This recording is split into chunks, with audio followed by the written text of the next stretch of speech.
Bom dia. Hoje eu vou dar uma aula que ela não está prevista no nosso laboratório. A previsão que tínhamos era de 4 aulas, que são as que já estão publicadas no YouTube e no meu blog.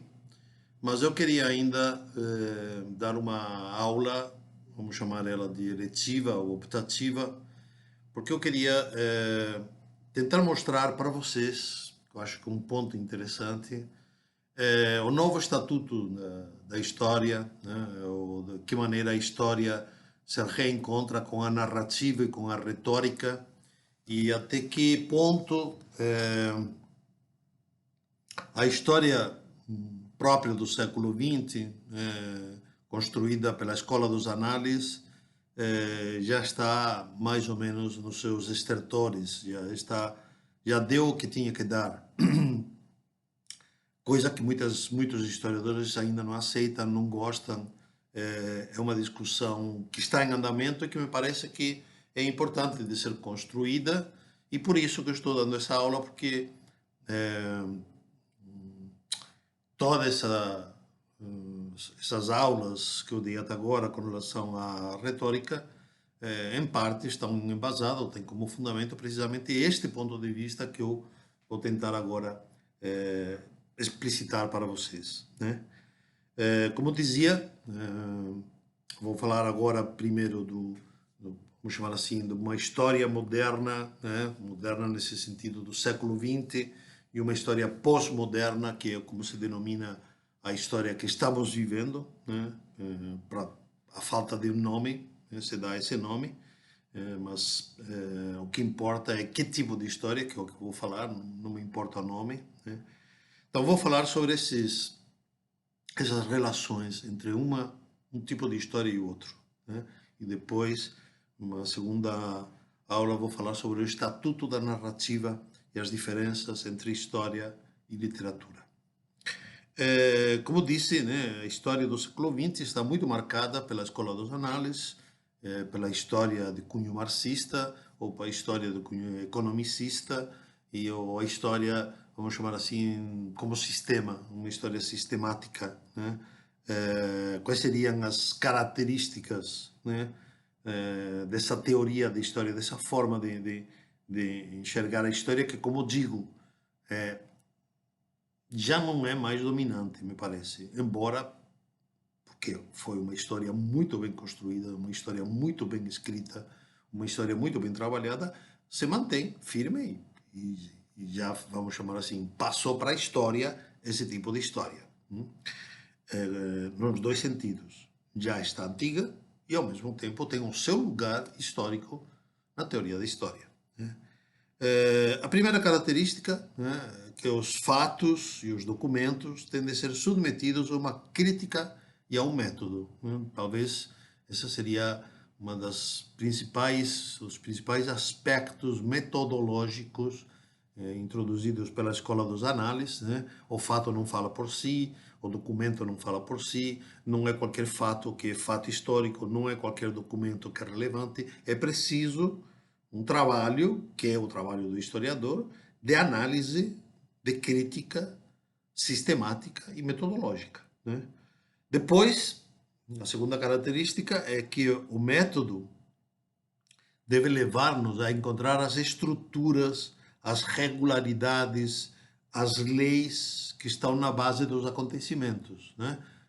Lembrando Brudel, a história enquanto acontecimento, a história enquanto fatos, tem um tempo, uma duração, uma temporalidade, né? E a história enquanto estrutura, enquanto instituição, tem outra temporalidade, tem outra durabilidade, né? Então, é preciso que o historiador não fique preso, né, aos fatos, né? Então, a história seria uma simples narrativa de fatos, ou inclusive uma simples análise de fatos. Às vezes, tem historiador que é assim, fica extremamente chato. Um fato, outro fato, outro fato. Vai falando fatos como se fosse uma espécie de Google universal, né? Isso não é história. E a Escola dos Análises deixou claro que isso não é história. A história não é a memorização de fatos, né? principalmente o que se procura com a história é precisamente isso, é encontrar, né, as cadências, encontrar as estruturas internas, encontrar as relações imbricadas entre os fatos e as estruturas, entre as estruturas e os fatos, né? A terceira característica, né, é o que podemos chamar de questão-problema, né? Eu não sei vocês, mas eu lembro perfeitamente, né, de quando estava na USP, né, como tudo era problema, tudo era problematizável, tudo tinha de ser problematizado, né? Então, inclusive quando você não tinha algum problema, então é que você não era um bom historiador. Tinha que encontrar algum problema, né? Então, e o problema pode ser qualquer um, né? Desde a cor dos sapatos até a cor da pele, né? Desde por que a escravidão até por que não calça ali. Problema basta, para ser problema, basta problematizar, né? Então, o historiador precisava problematizar. Não adiantava chegar falando, eu quero falar sobre os vikings. Tá, tudo bem, mas qual é o teu problema com os vikings, né? Então, normalmente o aluno, né, do primeiro ano sempre ficava perplexo, né? Dizia, puxa, eu não tenho nenhum problema com os vikings, eu gosto dos vikings. Gostar dos vikings não é um problema. Precisa ter um problema.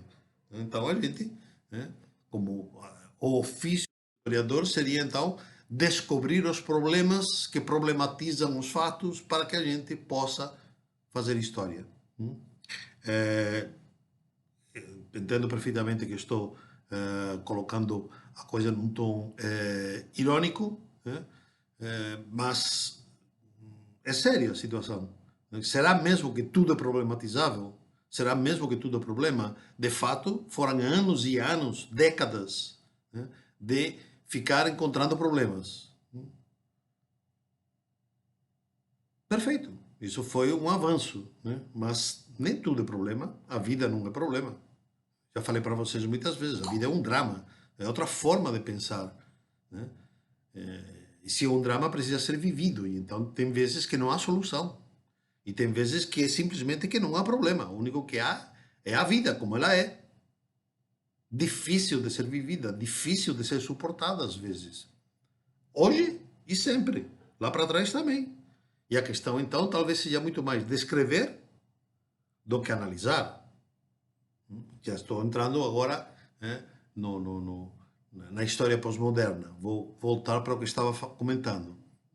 As características da história, vamos chamar de moderna. A história sistêmica ou sistemática ou analítica. Primeira característica, que os fatos e os documentos têm de ser submetidos à crítica e a método. Que o método deve procurar as regularidades, as estruturas e não apenas os eventos. Terceiro, né, que é preciso encontrar a questão-problema para que então, através do método, se chegue a uma solução, né? E quarta característica é a análise. A análise normalmente procura precisamente isso, é adentrar, aprofundar, né, nas universalidades, na ordem, na sequência lógica dos eventos, mostrar como uma coisa leva a outra, que leva a outra, que leva a outra, né, e vai se relacionando uma com outra, e agora se fala muito da, da história comparada, né, da história conectada, né, então como tudo está relacionado com tudo, e uma borboleta que bate as asas na Indonésia afeta a mina de Potosí. Tudo bem, a gente vai fazendo essas relações que, insisto, tem sentido, né? São interessantes, mas século XXI parece que já não interessa mais. A história está indo por outros caminhos, por outros rumos, e os historiadores mais atuais estão deixando de lado esta forma de entender a história, entrando numa outra forma de entender a história. Né,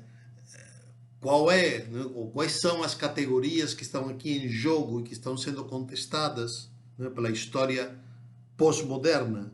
Né? A história moderna, universalidade. A história pós-moderna, particularidade. A história moderna, objetividade. A história pós-moderna, narratividade, subjetividade. A história moderna, certeza. A história pós-moderna, incerteza.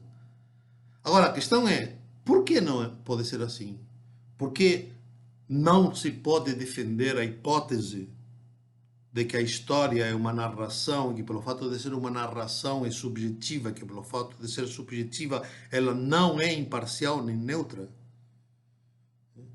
e que, portanto, ela é incerta, ela não procura a verdade, mas procura a verossimilhança. É parecido, mas não é igual. A história moderna tem pretensão de verdade. A história pós-moderna tem pretensão de verossimilhança. Daqui a pouco eu vou falar sobre isso. Eu quero citar agora um texto de José Carlos Reis, falando sobre da história global, a história migalhas, que diz o seguinte, falando sobre a história moderna. A história é concebida como um processo global, coerente, unificado e acelerado da humanidade, um sujeito singular coletivo, a humanidade. Olha só que coisa interessante. A humanidade, um sujeito singular coletivo, que foi criado no século XX, junto com um monte de outros conceitos hipostáticos, sujeitos coletivos, né, que não tem, a gente não vê, não tem realidade em si, realidade imaginada, uma realidade construída. Né? Onde que está essa humanidade? Existem homens, né? E existem características comuns, perfeito, mas a humanidade como um todo, como sujeito da história, hoje, onde é que está isso? Volto para o texto. Um processo global, coerente, unificado e acelerado da humanidade, um sujeito singular coletivo em direção à perfectibilidade, à moralidade e à racionalidade futuras. A história é dominada pelos conceitos de sistema e totalidade com um sujeito universal. Me parece que isso aqui é uma bela, de uma conceituação que deixa bem claro qual é a história que já não convence mais. É esta história. Né? Uma história, né, com uma pretensão de universalidade, com uma pretensão de globalidade, uma pretensão de totalidade, com um sujeito universal, coletivo, singular.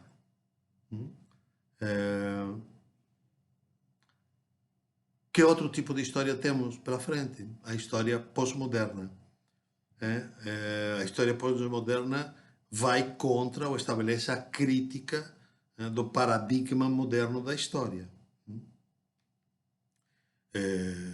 Ela se baseia fundamentalmente na narratividade, na contingência dos fatos e na fragmentação do discurso. Contra o método e análise, nós temos a narratividade, a subjetividade. Contra a certeza, a incerteza. Contra o sujeito universal coletivo, temos as diferentes pessoas, que são os agentes da história. Isso é recolhido, por exemplo, com um autor tão conhecido como Lawrence Stone, né? Em 2001, né? Ele já, sobre o renascimento da narrativa, the revival of narrative, ele já estava falando precisamente disto, né? Vamos dizer assim, da não ineficácia, né? Mas do fato que, né? Vou ler literalmente, né? No caso do marxismo, o determinismo econômico impediu que se observasse o peso, impediu que se observasse o peso de outros setores de uma determinada formação social. Né? Então, de fato, né, uma história cujo viés é marxista, cujo viés é economicista, perde, né, para muitos outros setores, perde para muitos outros pontos de vista que não levam tão de forma sesgada, tão de forma absoluta o viés marxista economicista. Né? Então, o determinismo econômico e demográfico, né, impede né, impede um reconhecimento de ideias, culturas e até mesmo vontades individuais, como variáveis independentes. Isso tudo é do Lawrence Stone, né? Falando sobre a importância do renascimento da narrativa, né? Então, em geral, né, o que houve? Vamos dizer assim, qual é o problema que os historiadores ainda clássicos, vamos chamar assim, né? Em geral, quem tem mais de 50 anos, né, e não deu o passo para a história narrativa, ainda está preso à história moderna, né? À história dos análises, né? Qualquer crítica mais consistente que se faz, que é uma crítica razoável, né? O fato de que a narrativa histórica está muito ligada a essa história política dos grandes personagens, dos grandes, né, de política de Estado, de política do rei, do governador, né, das instituições, né, que de fato né, quer dizer, uma história que era mais ou menos própria dos anos 30, 40, né, o começo da história, né, do século XIX, né, mas é evidente que a narratividade pode ir muito mais longe e não precisa estar presa a esse tipo de narrativa, né? É, também há uma crítica, né, consistente, né, da história moderna, né, de que o fato de se privilegiar novamente os indivíduos, as pessoas individuais, né, pode não ser relevante, né? A narrativa feita não sobre estruturas, leis, né? E categorias, né? Coletivas, uma narrativa feita em cima de pessoas com nome, sobrenome, né? Como se faz agora com